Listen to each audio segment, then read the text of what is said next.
મહાનગરપાલિકાની સ્થાયી સમિતિની બેઠક પાલિકા ખાતે મળી, જેમાં 16 કામો અને એક વધારાનું મળી 17 કામો લેવામાં આવ્યા હતા, જેમાં ચર્ચાના અંતે 12 કામોને મંજૂરી આપવામાં આવી છે, જ્યારે આ 4 કામો નામંજૂર કરી એક કામને મુલતવી કરવામાં આવ્યું. દર અઠવાડિયે મળતી આ બેઠકમાં સમિતિના અધ્યક્ષ ડોક્ટર શીતલ મિસ્ત્રી સાથે મ્યુનિસિપલ કમિશનર અરુણ મહેશ બાબુ અને સમિતિના સભ્યો હાજર રહ્યા હતા.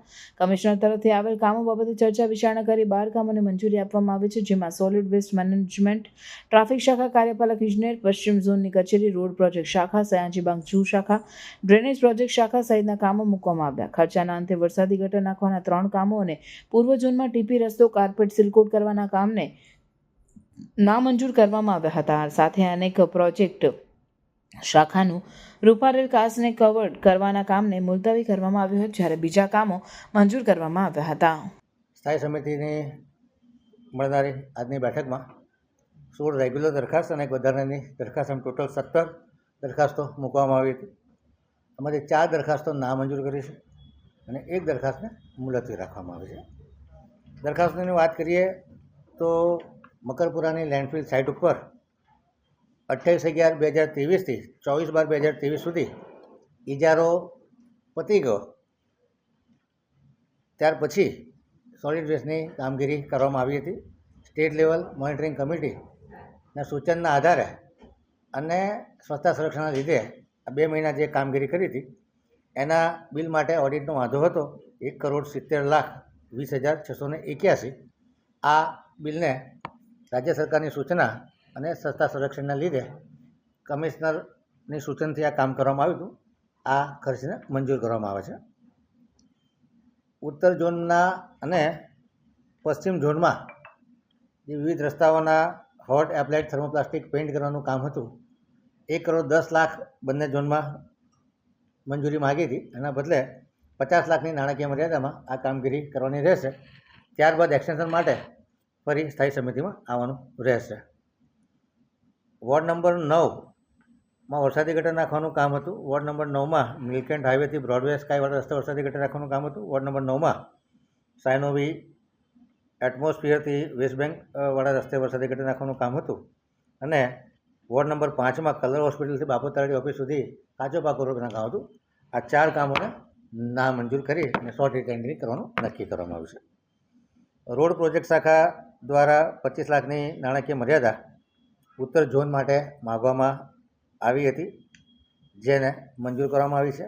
રોડ પ્રોજેક્ટ શાખા પશ્ચિમ ઝોનમાં 35 કરોડના કાચા પાકા કાર્પેટ સિલકોટના જે ઇજારા છે તથા વરસાદી ગટર નાખવાના, એને 35 કરોડની મર્યાદામાં 17.50% વધુના યુનિટેડથી મંજૂર કરવામાં આવે છે. પશ્ચિમ ઝોનમાં ઝોન માટેના જે વાર્ષિક ઇજારા છે 13% વધુ મુજબના એ 15 કરોડની નાણાકીય મર્યાદામાં મંજૂર કરવામાં આવે છે. પૂર્વ ઝોનમાં 70 લાખની નાણાકીય મર્યાદામાં પથ્થર પેવિંગ કર્બિંગ કરવાનો ઇજારો મંજૂર હતો, જેમાં 3 માસ માટે સમય મર્યાદાનો વધારો માગ્યો હતો, જે મંજૂર કરવામાં આવે છે. પૂર્વ ઝોનમાં 8 કરોડની નાણાકીય મર્યાદામાં કાચા પાકા રસ્તા કરવાના હતા, એમાં પણ 3 માસની સમય મર્યાદાનો વધારો માગવામાં આવ્યો છે. નાણાકીય બચત છે, પરંતુ સમય મર્યાદા પતી ગઈ છે, એટલે 3 મહિનાનો સમય મર્યાદામાં વધારો કરી આપવામાં આવ્યો છે. પૂર્વ ઝોનમાં 6 કરોડની નાણાકીય મર્યાદામાં DBM BC લિક્વિડ સિલકોટ કરવાનું કામ હતું, જે 6 કરોડનો ઇજારો હતો, જેમાં 1.5 કરોડ રૂપિયાની નાણાકીય મર્યાદા વધારવાની જે ભલામણ આવી તેને મંજૂર કરવામાં આવી છે.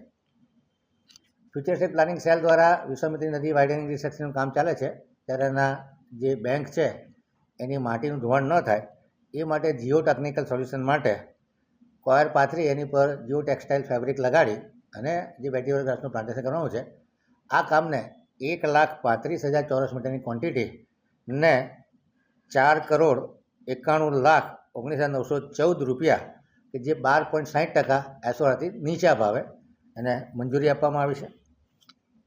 સયાજીબાગ ઝૂ વિભાગ દ્વારા જે માંસાહારી પ્રાણીઓ છે એમના માંસાહાર માટે 48 લાખની નાણાકીય મર્યાદા વધારવાની 51 લાખનો ઇજારો હતો, પરંતુ પ્રાણીઓની સંખ્યા વધી જતાં આ માંસાહારની ક્વોન્ટિટીમાં વધારો થતાં 48 લાખની નાણાકીય મર્યાદામાં વધારો કરવામાં આવ્યો છે. વોર્ડ નંબર 17માં તરસાલી રિંગ રોડ પર દંતેશ્વર EPS પાસે રૂપારેલ કાચ પાકો કરીને કવર કરવાનું જે કામ હતું એને હાલ પૂરતું વધુ અભ્યાસ અર્થે મુલતવી રાખવામાં આવ્યું છે. વધારાના કામમાં ઉત્તર ઝોન માટે જે પાણી પુરવઠા વિભાગની વિતરણ શાખા અને ઇલેક્ટ્રિકલ મિકેનિકલ શાખા દ્વારા જે માનવ દિનમાં ઓપરેટર મજૂર તેમજ સુપરવાઇઝર લેવાના છે એ કામને 2 કરોડની નાણાકીય મર્યાદા મંજૂર કરવામાં આવી.